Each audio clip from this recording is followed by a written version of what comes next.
पहली बार ये बात देखी, यही राजस्थान में आशपुर है, कि उनके बस में जितने भाई थे सबने 21-21 हजार अलग दिए।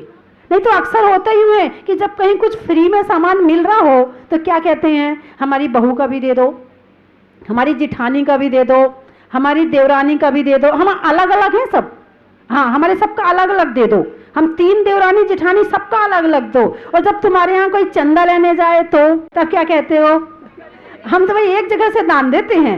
हम लेने में अलग अलग हो जाते हैं और देने में एक हो जाते हैं। लेकिन उस परिवार की मैंने विशेषता देखी कि एक परिवार में पहले ने 21 हजार बोले तो सारों ने 21 हजार बोले। मंगलाचरण जैसा हो जाता है वैसे सबके भाव बन जाते हैं। बंधुओं, हुकमचंद जी इंदौर वालों को आप लोग जानते होंगे। उनसे किसी ने पूछा, उन्होंने कहा 28 लाख रुपए। आदमी जो उनसे पुराना परिचित था और अच्छी तरह से वाकिफ था, उसने कहा हुकमचंद जी, सर साहब आपकी तो करोड़ों की संपत्ति है और आप केवल 28 लाख की बता रहे। आपकी एक एक संपत्ति करोड़ों करोड़ों की है और ऐसी संपत्ति आपके पास में 50 हैं और आप 28 लाख रुपए अपनी संपत्ति बता रहे। उनका उत्तर पता क्या था? उनका उत्तर ये था कि आज तक मैंने जितना दान कर दिया है बस वही मेरा है, जो यहाँ पर है वो मेरा नहीं है। ऐसे ऐसे लोग हुए हैं कि जो दे दिया उसको अपना मानते हैं और बाकी को अपना। बोले जो दे दिया उसका मैं मालिक हूं और जिसकी मैं रक्षा कर रहा हूं उसका मैं चौकीदार हूं। जिसकी मैं रक्षा करने वाला कौन होता है? अरे बोलो ना भाई साहब, आप क्यों चुप बैठे हो? चौकीदार। जो चौकी पर बैठे सो चौकीदार, जो चेयर पर बैठे सो चेयरमैन, और जो जमीन पर बैठे, बहुत सारे जमींदार बैठे यहां पर। तो बोले चौकीदार, बोले जिसकी मैं रक्षा कर रहा हूं उसका मैं चौकीदार हूं और जो मैंने दे दिया है इसका मैं मालिक हूं। तो बंधुओं, आपने भगवान के दर्शन किए, आनंद आया? कितना आनंद आया? आप इतनी यात्रा करके आए हैं, इतनी यात्रा में ऐसी प्रतिमा के दर्शन हुए क्या? नहीं, मैंने खुद 25 वर्ष से इतना भ्रमण किया है मगर मैंने भी ऐसी प्रतिमा के दर्शन आज तक नहीं किए हैं। ऐसा लगता है साक्षात भगवान बस मुस्कुरा रहे हैं। कभी कभी तो मैं खड़ी रहती हूँ, लगता भगवान मुझे ही देख के मुस्कुरा रहे हैं। हाँ, रोज अलग अलग नए नए रूप में दिखते हैं भगवान। कभी किसी तरह से, कभी लगता नहीं आज नहीं मुस्कुरा रहे, कभी लगता आज बहुत जोर से मुस्कुरा रहे, अपने आप ही लगता है। भगवान के दर्शन करो और भगवान के आपने ऊपर से नीचे तक अच्छे से दर्शन किए नहीं किए? किए? कोई बता सकता है भगवान की नाक कैसी है? देखी है? नहीं, आपने नाक नहीं देखी, अभी नहीं देखी। हाँ बताइए। हाँ, चपटी है। ऐसी नाक वाले भगवान तो आज तक मैंने भी नहीं देखे थे और फिर भी कितनी अच्छी लग रही, कितनी मतलब सुंदर लग रही है। उसके बाद भगवान की उंगलियां देखी, ऐसा लगते से साक्षात ही हाथ रखे हुए हैं। और नाखून देखे आपने भगवान के? कुछ लोग नाखून देखकर ना क्या सोचते, हाँ जब भगवान के नाखून बड़े तो हम क्यों नहीं बढ़ा सकते। मैंने कहा गलत शिक्षा मत ले लेना, ये शिल्पी की कल्पना है। क्या कल्पना है? भगवान ध्यान में बैठे, ध्यान में बैठे और ध्यान करते करते वो तो ध्यान में चले गए, नाखून बढ़ते रहे, नाखून बढ़ गए। उसके बाद भगवान को केवल ज्ञान की प्राप्ति हो गई, केवल ज्ञान की प्राप्ति हो गई, नाखून उतने ही रह गए। और वो कल्पना करके शिल्पी ने इन भगवान का निर्माण किया है। पता नहीं वो वास्तव में देव होगा या कोई शिल्पी होगा। ऐसा लगता कि साक्षात भगवान को जिसने देखा है उसी ने भगवान की प्रतिमा बनाई है। तो बंधुओं, ऐसे अतिशयकारी भगवान राजस्थान में निकले हैं। राजस्थान में कोई सिद्ध क्षेत्र नहीं है। अब लोग राजस्थान में कैसे आए? तो ऐसी ऐसी अतिशयकारी प्रतिमाएं राजस्थान में निकलती हैं कि लोगों को आना पड़ता है। महावीर जी, तिजारा जी, पदमपुरा, एक और हो गया जहाजपुर। हैं। तो बंधुओं, टीवी में आप लोग भगवान के दर्शन करते थे, लगता ना था कि भगवान के टीवी में थे, भगवान एक बार तो बुला लो, भगवान एक बार तो बुला लो। और जो एक बार आप आए तो एक बार आप आवे और आपको बाबा बार बार बुलावे। आप एक बार आ जाओगे तो भगवान दोबारा जल्दी बुला लेंगे आपको। अभी आप हो सकता है घर से 2 जने आए हों, 3 जने आए हों, अभी घर में और भी तो होंगे। फिर जाते हुए वहां बताना भी तो पड़ेगा कहाँ कहाँ गए थे, फिर कहाँ कैसा लगा, सारी पूरी हिस्ट्री। अब जाके आप देखना कितने दिन तक कहानी चलती है। मंदिर में मिलेगा उसको बताएंगे, फोन पे बताएंगे उसको बताएंगे, चलती नहीं चलती है। जितनी तीर्थ यात्रा की है सबकी कम से कम स्मरण थोड़े दिन तक, 1 महीने तक तो कम से कम वो घूमता ही रहता है, यहाँ गए थे यहाँ गए थे। तो ऐसे ही आप बताओगे जहाजपुर गए थे, कहाँ गए थे? जहाजपुर। और वहां मंदिर कैसा बन रहा है? जहाज मंदिर बन रहा है। कैसा मंदिर बन रहा है? जहाज मंदिर बन रहा है। तो अभी जब आप कभी जब मंदिर बन जाएगा, जब आप आएंगे या अभी बीच में आएंगे, तब आप कहेंगे जब हम आए थे ना तो इतना बना था, अब देखो इतना और बन गया। या टीवी में देखेगा तो आपको कि जब हम गए थे ना तब इतना बना था, अब देखो इतना और बन गया। आपको लगेगा नहीं लगेगा? किसी क्षेत्र को हो सकता है आपने महावीर जी को बनते हुए नहीं देखा है, मगर जहाजपुर को आप बनते हुए देख रहे हैं। तो बंधुओं, मैं 3 चीज बोलूंगी, आपको कहना बड़ा ही महत्व है। नारी में शर्म का, करने में अच्छे कर्म का, जीवन में धर्म का बड़ा ही महत्व है। पानी में खोलने का, बनिया में तौलने का, आपके जोर से बोलने का। अभी सारे नहीं बोले, सबको बोलना है। बड़ा ही महत्व है। क्या बोलना है? चलने में पात का, मित्रों में साथ का, तीर्थंकरों में मुनि सुब्रत नाथ का, पंखा में झलने का, बच्चों में पलने का, भगवान के जमीन से निकलने का, चंद्रमा में गुरुत्वाकर्षण का, भौतिकता में आकर्षण का और भगवान के दर्शन का, आत्मा में एक का, मनुष्य में नेक का, करने में भगवान के अभिषेक का, लगाने में नारा का, प्रभु के द्वारा का, करने में भगवान की शांति धारा का, अनाज में चने का, गर्मी में पने का और भगवान का अभिषेक साक्षात देखने का। देखो टीवी में तो देखते हो ना, अब साक्षात देखोगे तो और आनंद आएगा आपको, है ना। सब्जी में जीरा का, रत्नों में हीरा का, तीर्थंकरों में महावीरा का, हिंदी में मात्रा का, स्कूल में छात्रा का और आज आपकी जहाजपुर की यात्रा का। वृक्षों में बड़का, बड़ की जड़ का और आने वालों में टीकमगढ़ का। धर्म स्नेही बंधुओं, ध्यान जीवन की बड़ी महत्वपूर्ण चीज है। क्या कहा मैंने? ध्यान। ध्यान प्रतिक्षण होता है, बस ध्यान हो गया। वो एकाग्रता चाहे शुभ की हो और चाहे अशुभ की हो। यदि अशुभ में एकाग्रता बनी तो अशुभ ध्यान हो गया और शुभ में एकाग्रता बनी तो शुभ ध्यान हो गया। ध्यान तो ध्यान, एकाग्रता बना लिया आपने। जिस समय 2 महिलाएं आपस में चर्चा करती हैं, उसकी बहू ऐसी है, उसकी बहू ना उसकी सास को बहुत परेशान करती है, और जब से वो घर आई है ना बेचारी सास का तो जीना हराम हो गया है।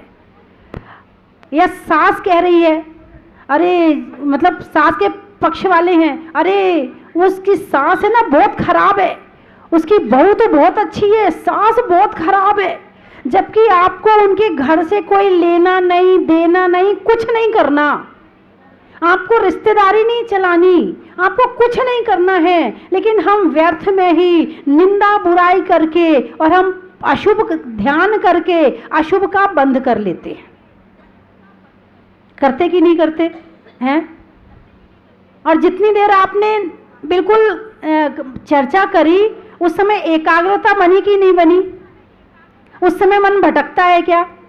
जब किसी से चर्चा करते हैं, बातचीत करते हैं, तब मन भटकता है क्या? इतने एकाग्र हो जाते हैं, इतने एकाग्र हो जाते हैं कि जब मोबाइल में बात करते हैं तो हाँ भाई साहब कहाँ ना, वो ना आप बाएं मुड़ जाना, बाएं, पर बाएं के बाद बिल्कुल सीधे। अब वो आदमी सामने नहीं खड़ा है, हाथ हिल रहा है, ऐसा होता है कि नहीं होता है? उस आदमी सामने नहीं खड़ा, मगर जैसे वो सामने खड़ा हो आप ऐसे रास्ता दिखाते हैं। इतनी एकाग्रता बन जाती है मोबाइल में बात करने में कि सामने कौन खड़ा है, कौन बोल रहा है, क्या बात कर रहा है, सब भूल जाते हैं और थोड़ी देर के लिए ऐसे एकाग्र हो जाते हैं जैसे आप वही उसके सामने खड़े होकर बात कर रहे हैं। बड़ी एकाग्रता बन जाती। जब आप व्हाट्सएप चलाते हैं, चलाते नहीं चलाते, तब भी एकाग्रता बनती है। लेकिन हमारी एकाग्रता बन रही है, आप इस बात का ध्यान जरूर रखें कि एकाग्रता कहाँ बन रही है। इष्ट वियोग में बन रही है कि ये अनिष्ट संयोग में बन रही है, कि पीड़ा चिंतन में बन रही है, कि निदान बंध में बन रही है। इष्ट वियोग जैसे हम चाहते हैं उसका हमसे दूर हो जाना, वस्तु या व्यक्ति, और उसकी चिंता करना, ये हो गया इष्ट वियोग। अनिष्ट संयोग, अनिष्ट संयोग में वो कि जिसको हम नहीं चाहते हैं उसका हमारे साथ हो जाना। अब चाहे व्यक्ति हो चाहे वस्तु हो, और छोटी से छोटी चीज भी हो सकती है। बड़ी से बड़ी को तो आप पकड़ लेंगे, मगर छोटी चीज को आप नहीं पकड़ पाते हैं। आपके घर में कोई सामान रखा है और वो आपको अच्छा नहीं लग रहा है तो सारे ये बिल्कुल अच्छा नहीं लगता है, लेकिन तुमसे जो बलवान है, जिसकी घर में चलती है, उसके कारण से रखा है, तुम उठा नहीं सक रहे हो, लेकिन तुम्हारे दिमाग में टेंशन चल रही है, ये भी तुम्हारा अनिष्ट संयोग में आ जाएगा। कोई फोटो लगी है, कोई तस्वीर लगी है, कोई भी तुम्हारे हिसाब का सोफा सेट नहीं है, सारे दिन चुभ रहा है, सारे दिन उसी की चिंता लग रही, ये भी अनिष्ट संयोग में आ जाएगा। चाहे चश्मा हो, घड़ी हो, कोई भी चीज हो जिसको तुम नहीं चाहते हो और वो मन में बुरा लग रहा है और उसके प्रति द्वेष की भावना पैदा हो रही है, वो वस्तु तुम्हें नरक में भेज सकती है, वो वस्तु तुम्हें त्रियंच गति में भेज सकती है। इसीलिए भगवान महावीर कहते समभाव में रहो, ना अच्छा ना बुरा। वस्तु एक है, एक को अच्छी लग रही है और एक को अच्छी नहीं लग रही है। बताओ वस्तु खराब है या अच्छी? निर्णय करके बताओ। अब आप बहुत छोटी सी बात बताऊं आपको कि आपके कभी कभी कफ आ जाता है, आता है ना? अब आपके लिए कफ एक अच्छी चीज नहीं है, नहीं है ना? आपके लिए अनिष्ट संयोग हो गया। उसकी टेंशन करोगे तो होगा और टेंशन नहीं करोगे तो नहीं होगा। जैसे कहीं से बदबू आ रही है, अब आपने नाक बंद कर ली, ठीक है, नाक बंद कर ली, नाक बंद कर ली, आपको बदबू आ रही, इतना तक तो ठीक है, चल जाएगा, ये अशुभ ध्यान में नहीं आएगा। लेकिन नाक बंद करने के कितनी बुरी बदबू आ रही है, अरे कौन है, कितनी बुरी बदबू का, अब ये मन में द्वेष की भावना पैदा हो रही ना, ये अशुभ ध्यान है। ठीक है, जो चीज है सो है, अच्छी है या बुरी है इससे फर्क नहीं पड़ रहा है तो है। अब कफ की बात चल रही, कफ आपके लिए बुरा है। अब वही कफ बाई चांस आपने एक किनारे जाके आपने थूक दिया, विसर्जित कर दिया, अब आपके लिए खराब चीज है, आपका पैर भी पड़ जाएगा तो आप पैर धोगे, और वहीं आसपास में जो चींटियां घूम रही हैं उसके लिए भोजन है। अब बताइए कफ खराब है कि अच्छा है? उदाहरण बता रही आपको मैं। आप अन्न जो है थाली में जूठा छोड़ते हैं, आपने थाली में जूठा छोड़ दिया, वही जूठा आपके लिए अच्छा नहीं है, और वही जूठा यदि आपने बाहर कचरे में डाल दिया, वही गाय कुत्ते आके खा जाएंगे, उनके लिए अच्छा है। तो वस्तु ना तो अच्छी है ना खराब है, हमारे लिए अनुकूल है तो हम उसे अच्छी मानते हैं, हमारे लिए प्रतिकूल है तो हम उसे खराब मानते हैं। वस्तु ना अच्छी है, बोलिए ना खराब है। तो इस तरह से अनिष्ट संयोग नामक ध्यान भी त्रयंच गति का कारण है। कहाँ का कारण है? त्रयंच गति का कारण है। और घर में प्रति क्षण प्रति पल ऐसे संयोग मिलते रहते हैं। इनसे अपने आप को बचाना ये हमारा पुरुषार्थ है। इनसे अपने आप को बचाना ये हमारा पुरुषार्थ है। जिसको हम नहीं चाहते हैं उसकी शक्ल बार बार देखनी पड़ रही, और तो छोड़ो, और कोई अनिष्ट संयोग मिले ना मिले, पड़ोसन से लड़ाई हो गई, पहले तो आपकी बहुत बनती थी पड़ोसन से, तो आपकी इष्ट थी, और अब हो गई लड़ाई तो अब क्या हो गई, अनिष्ट हो गई। अब उसकी शक्ल नहीं देखना चाहते हो। पहले उसके बिना रह नहीं पाते थे और अब उसकी शक्ल नहीं देखना चाहते हो। तो ये भी बड़ी विडंबना है कि जिसके बिना हम रह नहीं पाते अब उसी की शक्ल नहीं देखना चाह रहे। पहले वही इष्ट था और अब वही अनिष्ट हो गया। तो हम बीच में रहें, ना ज्यादा उसके अंदर घुसें और ना ज्यादा उससे बाहर आए। हम सामने वाला व्यक्ति मिलता है, ऐसा लगता है बस उसके अंदर की सारी ले लो, उससे पूरी दोस्ती कर लो, पूरी मित्रता कर लो। हम उसके अंदर घुसने का प्रयास करते हैं, जब तक घुस ना जाए तब तक चैन नहीं पड़ती। मोबाइल करेंगे, बात करेंगे, और तुम्हारी मम्मी कौन है, उसका उनका क्या नाम है, कैसी है, तुम्हारी बहन क्या है, ये क्या है, वो क्या है। ठीक है, उसके अंदर घुस गए, थोड़े दिन के बाद अब उससे लड़ाई शुरू। जिसके अंदर घुसना चाहते थे, जिसके साथ रहना चाहते, अब उसी से लड़ाई शुरू। तो आप ना तो किसी के अंदर घुसे ज्यादा और ना किसी से ज्यादा लड़ाई करें, आप बीच में रहें। यदि आप ज्यादा अंदर जाओगे तो बाहर भी निकलना पड़ेगा। मेरी बात आपकी समझ में आ गई?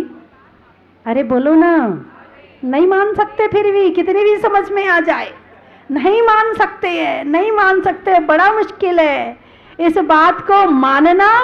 जो चीज अच्छा लगे बस चाहिए, चाहे खाने की चीज हो, चाहे पहनने की चीज हो, चाहे व्यक्ति की चीज हो, कोई भी चीज हो अच्छी लगी है तो चाहिए ही चाहिए। तो मिलने के बाद में वही चीज थोड़ी देर के बाद बोर हो जाते, उससे होते नहीं होते बोर। जब तक बहू नहीं आती है, जब तक बहू नहीं आती है तब तक क्या होता है, बड़ा अट्रैक्शन बहू का।